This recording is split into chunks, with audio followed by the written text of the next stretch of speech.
4 দিন বন্ধ থাকার পর হিলির একমাত্র ফিলিং স্টেশনে দেওয়া হচ্ছে জ্বালানি তেল। পাম্পে সার্বক্ষণিক নিরাপত্তায় কাজ করছে উপজেলা প্রশাসন এবং হাকিমপুর থানা। ভোর থেকে প্রায় 1 কিলোমিটার সড়ক জুড়ে যানবাহনের দীর্ঘ লাইনে দাঁড়ান গ্রাহকরা।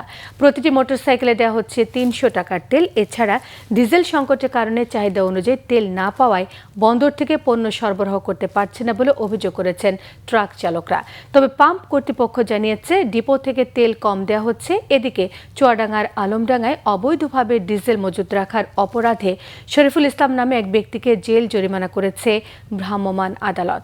শুক্রবার রাতে আলমডাঙ্গা উপজেলার আসাননগর গ্রামে এ অভিযান চালানো হয়েছে।